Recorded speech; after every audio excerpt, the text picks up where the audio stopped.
Hey guys, welcome back to the Oilers Fanatic. Today we are talking about Oscar Klefbom and Oliver Ekman-Larsson.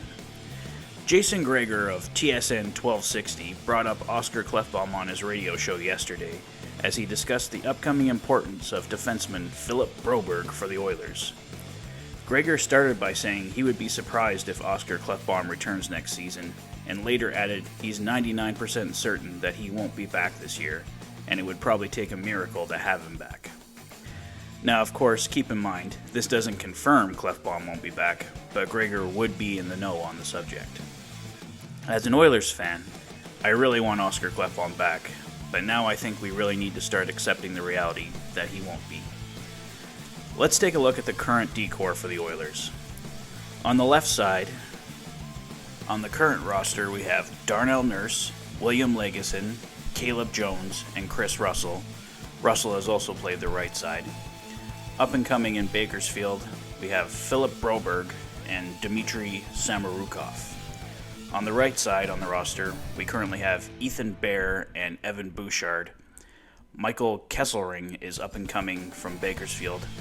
I'm honestly not sure how close he is, but he's still likely a couple years away from joining the main roster. In terms of the future, it's not even close. The Oilers have far more depth on the left side, which is helpful in the case of Klefbom as he played the left side. Speaking of the left side, Oliver Ekman-Larsson of the Arizona Coyotes is back in trade talks, and Sportsnet insider Elliot Friedman has mentioned the Oilers will likely be involved in those talks. If true, the Oilers must proceed with extreme caution. Ekman-Larsson has been trending down the past 3 years, seeing his point totals fall from 44 to 30 to just 24 last season, and he carries an $8.25 million cap hit for the next 6 years. Now, maybe all Ekman-Larsson needs is a fresh start. Motivation may be hard on a team that clearly doesn't want you. Oiler coaches Dave Tippett and Jim Playfair had Oliver Ekman-Larsson in Arizona, so they would be very familiar with him. Ekman-Larsson could also take Oscar Klefbom's spot in the lineup, slotting in on second pairing left side.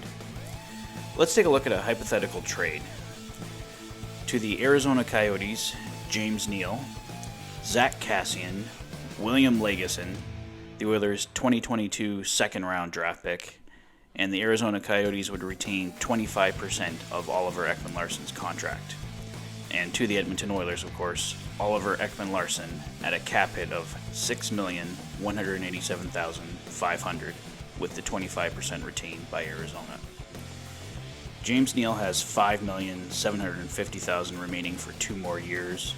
Zach Kassian has $3,200,000 remaining for 3 more years. William Lagesson just $725,000 for 1 more year. For the Coyotes, James Neal is an easy buyout and would bring down their cap hit even further, and Zach Kassian would be a useful player. Lagesson is a solid prospect, and I think a second-round pick is more than fair. For the Oilers, it clears the space in the short term to absorb Ekman-Larsson's cap hit, but if his play continues to go down, he becomes a long-term problem cap-wise, even with the 25% retained. I just don't see how this is a good fit for the Oilers. If the contract length was shorter, maybe, but the Oilers are simply taking on too much risk. Plus, they have a lot of prospects on the left side. But the Oilers do need to find a replacement for Oscar Klefbom. If they re-sign Adam Larsson, Ethan Bear, Adam Larsson, and Evan Bouchard is a strong right side. But on the left, I don't think any of the Oilers' prospects, be it William Lagesson, Caleb Jones, or Philip Broberg, should be playing in the second pairing. They need to find a stopgap until those guys are ready to move up. I mentioned Jamie Alexiak in my roster, but there are several options out there. Who would you guys pick as Klefbom's replacement? Let me know in the comments below, and we can do a video running through the options. Thanks as always for checking out the channel.